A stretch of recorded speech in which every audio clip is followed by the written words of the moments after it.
இயேசு கிறிஸ்துவில் எனக்கு பிரியமான சகோதரர்களே சகோதரிகளே, பொது காலத்தின் 6வது ஞாயிறை கொண்டாடி கொண்டிருக்கிற இந்த வேளையில் மாத்தூர் இறை சமூகத்திற்கென்றும் இந்த பங்கிற்குமென்றும் திருவையானது இன்றைக்கு ஒரு சிறப்பான தினமாக கொடுத்திருக்கிறது. இந்த ஆலயமானது இந்த அசிசினுடைய புனித ஆண்டில் மக்கள் அனைவரும் கூடி வந்து ஜெபித்து கடவுளுடைய சிறப்பான அருளை பெறுவதற்கான ஒரு ஆலயமாக தேர்ந்தெடுக்கப்பட்டிருக்கிறது என்பதுதான் உண்மை. அந்த வகையில் இந்த ஆலயம் அசிசி நகர் புனித பிரான்சிஸ் அவர்களுக்கு அர்ப்பணிக்கப்பட்ட இந்த ஆலயம் இன்றைக்கு கடவுளுடைய அருளை சிறப்பான விதத்திலே எடுத்து கொடுக்கக்கூடிய ஒரு சிறப்பு திருத்தலமாக தேர்ந்தெடுக்கப்பட்டிருக்கிறது.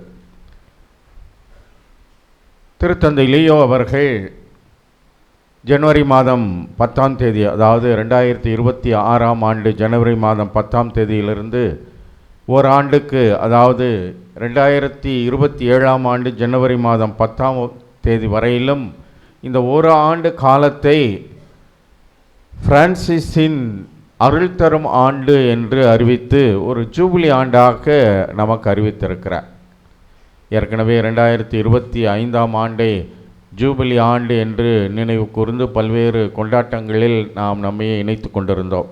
அதைத் தொடர்ந்து உடனடியாக திருத்தந்தை இந்த ஒரு ஜூபிலி ஆண்டை நமக்கு அறிவித்திருக்கிறார். ஒவ்வொரு ஜூபிலி ஆண்டும் நமக்கு கடவுளுடைய அருளை பெற்றுத்தருகிற ஆண்டாக அமைகிறது.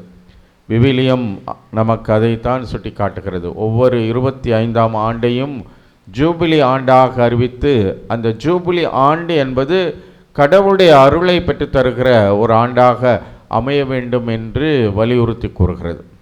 இந்த கடவுளுடைய அருள் தரும் ஆண்டு எவ்வாறு நமக்கு அருளை தரக்கூடிய வகையில் அமைய வேண்டும் என்றால், அந்த ஆண்டு முழுவதும் நாம் ஒப்புரவுக்கும் உறவுக்கும் ஒன்றிப்புக்கும் முக்கியத்துவம் கொடுக்க வேண்டும் என்று வலியுறுத்தி கூறுகிறது. எனவே இந்த உறவு, ஒன்றிப்பு, ஒப்புரவு ஆகியவை தான் நமக்கு கடவுளுடைய அருளை அதிகமாக பெற்றுத்தருகிற வழியாக அமையும் என்பதை உணர்ந்துதான் இந்த ஒவ்வொரு 25 ஆண்டும் ஒரு புதுப்பித்தலுக்கான ஒரு வாய்ப்பாக திரு அவையானது நமக்கு கொடுத்திருக்கிறது.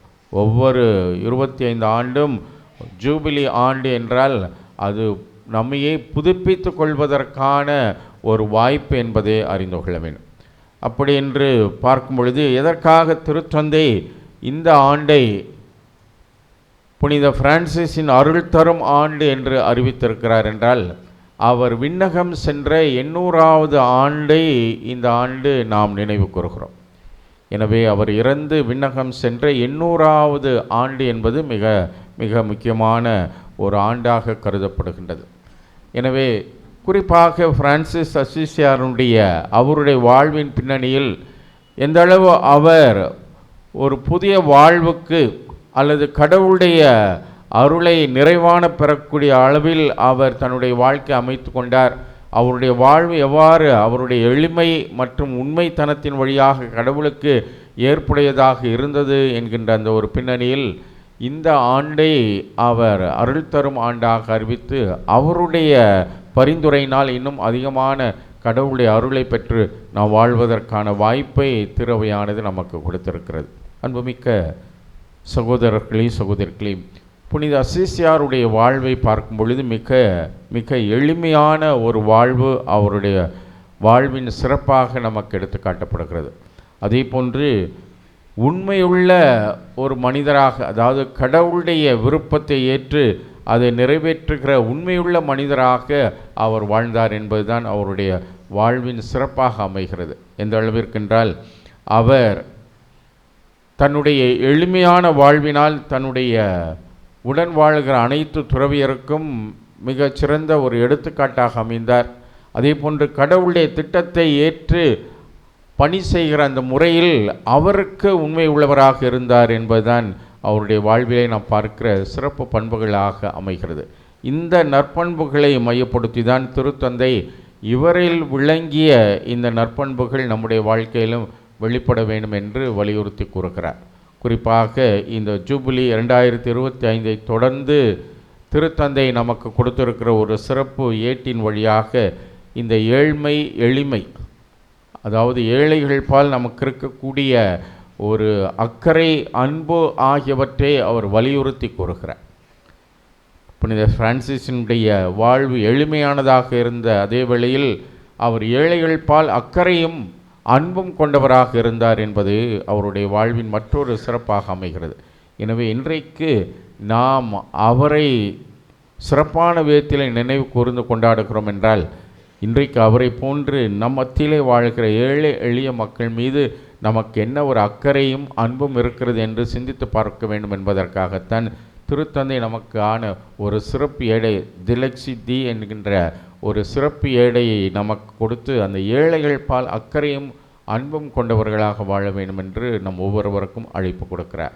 அன்புமிக்க சகோதரர்களே சகோதரிகளே, இந்த ஏழைகள் எளியவர்கள் என்று சொல்லும் பொழுது விவிலியம் நமக்கு எதை வலியுறுத்தி கூறுகிறது என்றால், இந்த உலகத்திலே பணம் இல்லாதவர்கள், செல்வம் இல்லாதவர்கள் என்ற அந்த ஒரு உலக கண்ணோட்டத்தில் இயேசு அதை நமக்கு கூறவில்லை. மாறாக இவை இல்லாத ஒரு நிலையில், பணமோ செல்வமோ செல்வாக்கோ உதவிகளோ எதுவுமே இல்லாத ஒரு நிலையில் யார் யாரெல்லாம் கடவுளை முழுமையாக நம்பியவர்களாக இருக்கிறார்களோ அவர்கள்தான் ஏழைகள், அவர்கள்தான் எளியவர்கள் என்று விவிலியம் நமக்கு சுட்டி காட்டுகிறது.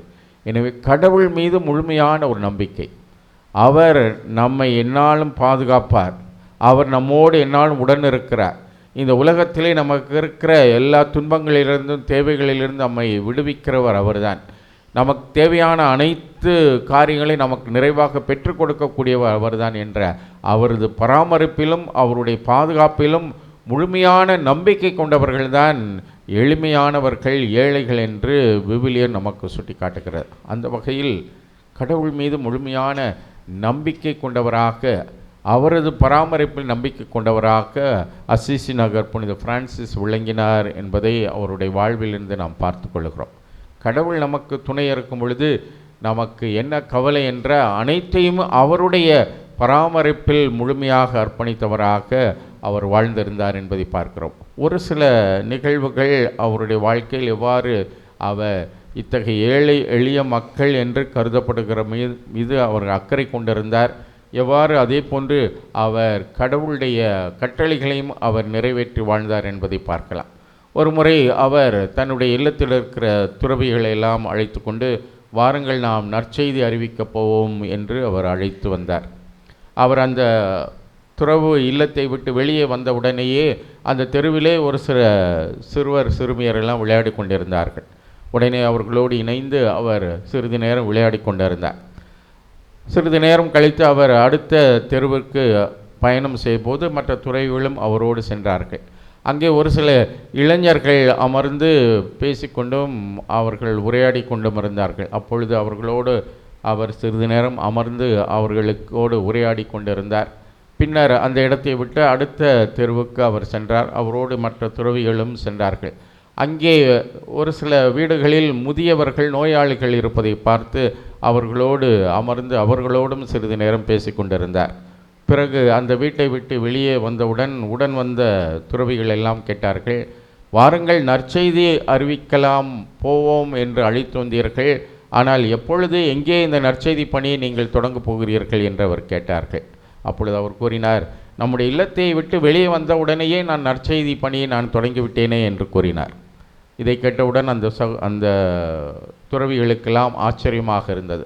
அப்பொழுது அசிசியார் அவர்களுக்கு விளக்கமாக கூறினார், நம்முடைய இல்லத்தை விட்டு வெளியே வந்த உடனேயே அந்த சிறுவர் சிறுமியோடு நான் விளையாடி கொண்டிருந்தேன்.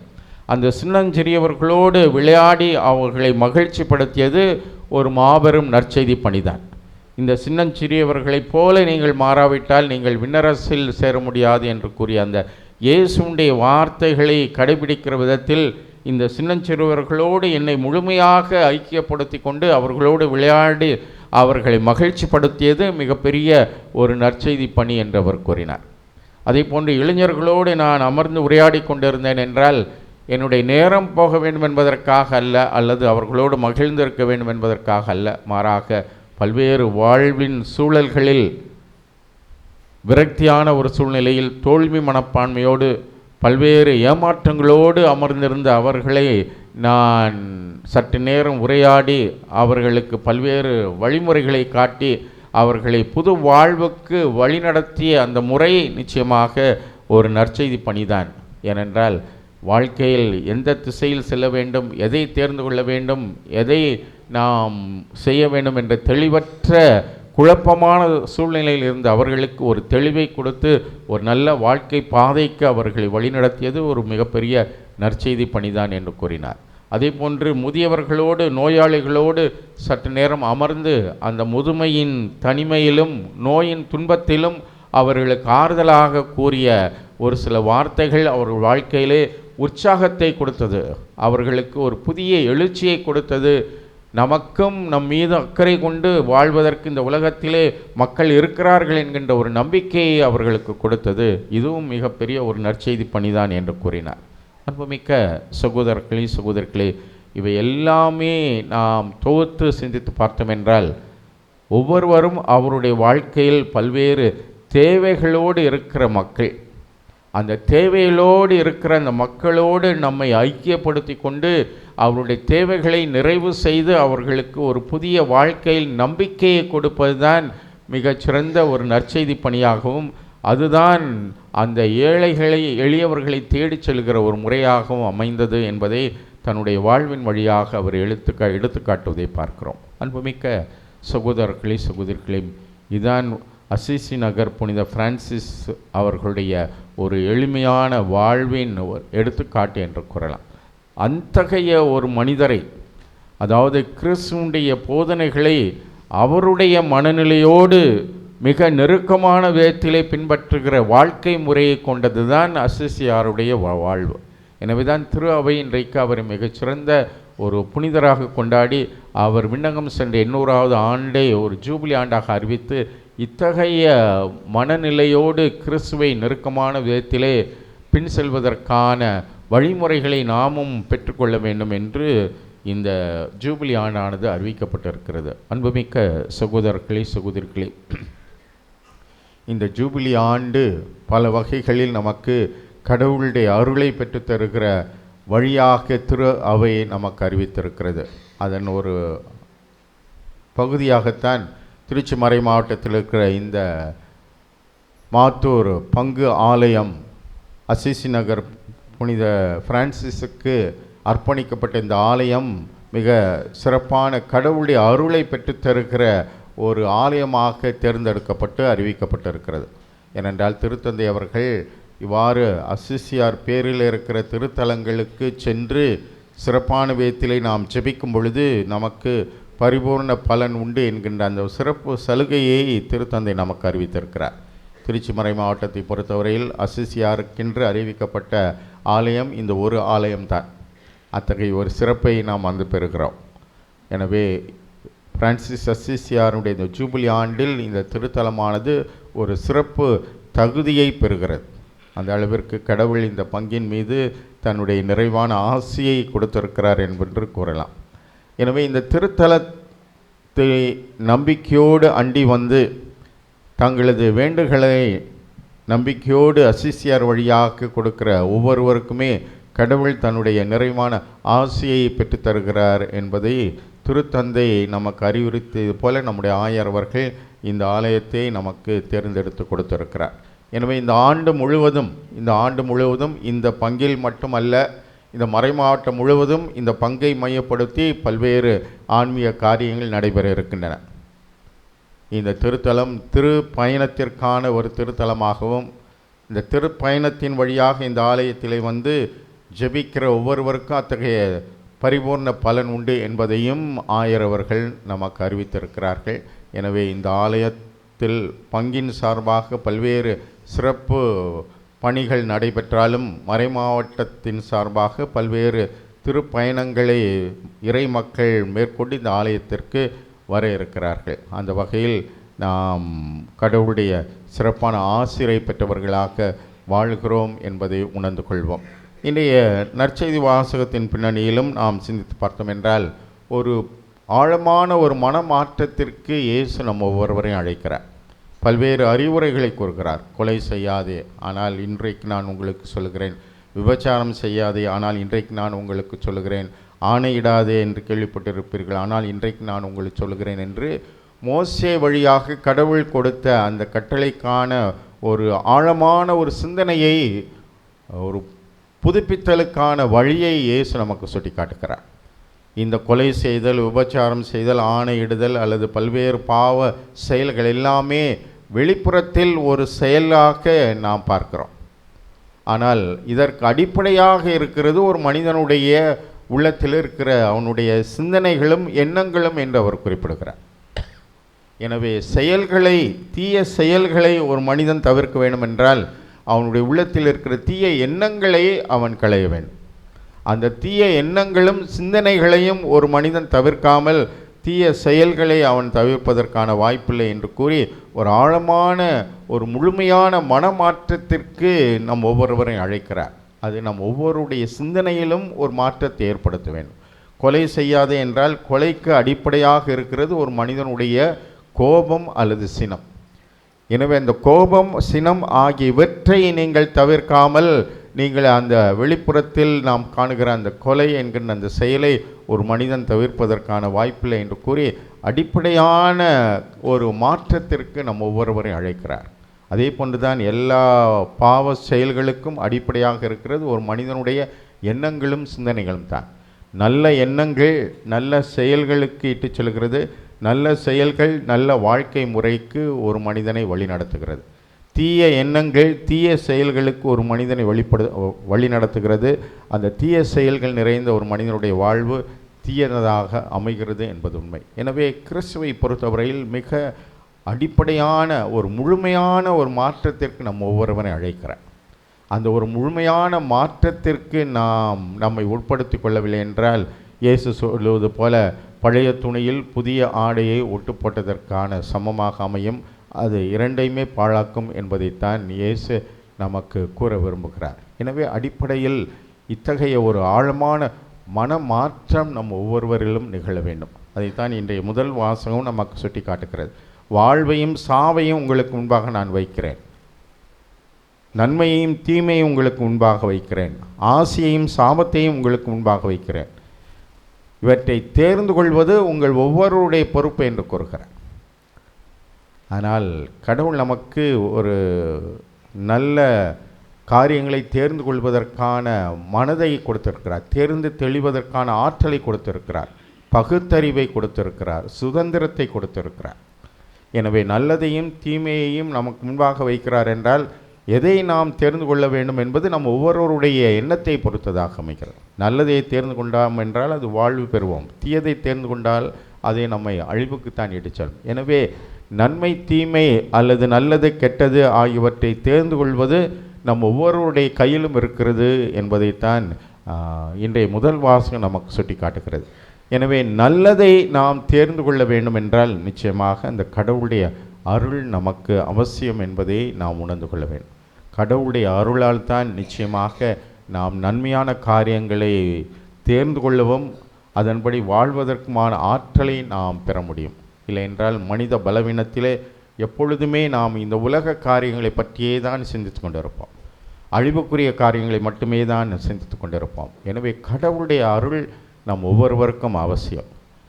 தேர்ந்து தெளிகிற ஆற்றலை கடவுள் தான் நமக்கு கொடுக்கிறார், தூய ஆவியார் தான் நமக்கு கொடுக்கிறார். எனவே தான் எந்த ஒரு செயலை செய்வதற்கு முன்பாகவும் நாம் தூய ஆவியானவருடைய அருள் வேண்டி அந்த காரியங்களை நாம் செய்கிறோம்.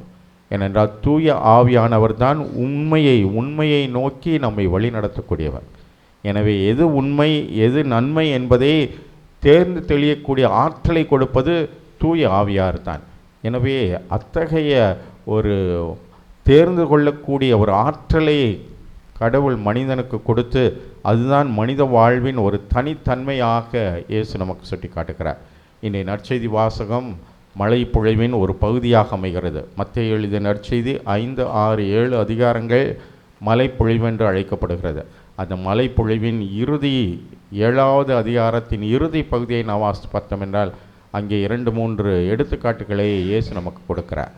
இவை அனைத்தையும் சொல்லிவிட்டு இயேசு என்ன சொல்லுகிறார் என்றால், உங்கள் முன்பாக 2 பாதைகள் கொடுக்கப்படுகிறது. ஒன்று அகண்ட பாதை, இன்னொன்று குறுகிய பாதை. எந்த பாதையை தேர்ந்து கொள்வது என்பது உங்களை பொறுத்ததாக அமைகிறது. அதே போன்று 2 அடித்தளங்களை பற்றி அவர் கூறுகிறார். பாறை மீது தன்னுடைய வீட்டை கட்டிய அறிவாளி, மணல் மீது தன்னுடைய வீட்டை கட்டிய அறிவிலி. என்னுடைய வார்த்தைகளை கேட்டு அதன்படி செயல்படுகிறவர் பாறையின் மீது தன்னுடைய வீட்டை கட்டிய அறிவாளிக்கு ஒப்பாவான். என்னுடைய வார்த்தைகளை கேட்டு அதன்படி நடக்காதவன் மணல் மீது தன்னுடைய வீட்டை கட்டிய அறிவிலிக்கு ஒப்பாவான் என்று கூறுகிறார். அன்புமிக்க சகோதரிகளே, இவ்வாறு 2மே நம் முன்பாக வைக்கப்பட்டிருக்கிறது. ஆதாம் ஏவாளுக்கு முன்பாக கடவுள் ஒன்றை வைத்தது போல நம் முன்பாக இன்றைக்கு வைக்கப்படுகிறது. நன்மையும் தீமையும் வைக்கப்படுகிறது. வாழ்வுக்கான காரியங்களையும் சாவுக்கான காரியங்கள் வைக்கப்படுகிறது. எதை நாம் தேர்ந்து கொள்கிறோம் என்பது நம் ஒவ்வொருவரை பொறுத்தது. அந்த தேர்ந்து கொள்வதற்கான ஆற்றலையும் தூய ஆவியுடைய அருளையும் கடவுள் நமக்கு கொடுத்திருக்கிறார். எனவே அவர் கொடுக்கிற அந்த ஆற்றலின் வழியாக நன்மையான காரியங்களை தேர்ந்து கொள்வதற்கான ஒரு முயற்சியிலே நாம் ஈடுபடுவோம். புனித அசிசியார் நமக்கு அத்தகைய ஒரு சிறந்த எடுத்துக்காட்டாக அமைகிறார். தூய ஆவியாரால் வழி நடத்தப்பட்டவராக கடவுளுக்கு ஏற்றவைகளை மட்டுமே அவர் தேர்ந்து கொண்டு ஒரு புனிதமான மகிமையான வாழ்வுக்கு தன்னை உட்படுத்தி கொண்டார். எனவே அவருடைய பெயரால் ஏற்படுத்தப்பட்டிருக்கிற இந்த திருத்தலத்தில் கூடி வந்திருக்கிற நாம் ஒவ்வொருவரும் அவரை போன்று கடவுளுக்கு ஏற்றவைகளை, நன்மையானவைகளை, வாழ்வளிக்கக்கூடியவைகளை தேர்ந்து கொள்வதற்கான ஒரு தெளிவை நமக்கு கொடுக்க வேண்டும் என்று செபிப்போம். நன்மையானவற்றை தேர்ந்து கொண்டு அதன்படி முழுமையாக நம்மையே அர்ப்பணித்து வாழ்வதற்கான மன உறுதியை நமக்கு கொடுக்க வேண்டும் என்று செபிப்போம். இவ்வாறு நன்மையான காரியங்களை தேர்ந்து கொண்டு அதை செய்வதிலே மன உறுதியோடு இருக்கும் பொழுது நிச்சயமாக நமக்கு நிலையான வாழ்வில் பங்கு உண்டு என்கின்ற நம்பிக்கையை நம்முடைய பாதுகாவலர் நமக்கு கொடுக்கிறார். எனவே இறை பிரசன்னத்திலே கூடி வந்திருக்கிற நாம் ஒவ்வொருவரும் தூய ஆவியாரால் எந்நாளும் வழி நடத்தப்பட வேண்டும். கடவுளுக்கு ஏற்றவைகளை தேர்ந்து தெளியக்கூடிய ஆற்றலை நாம் பெற வேண்டும். அதில் எந்நாளும் நாம் நிலைத்திருக்கிற மன உறுதியோடு செயல்பட வேண்டும் என்று நம்முடைய புனிதரின் வழியாகவே இந்த திருப்பலியிலே நாம் அனைவரும் இணைந்து மன்றாடுவோம்.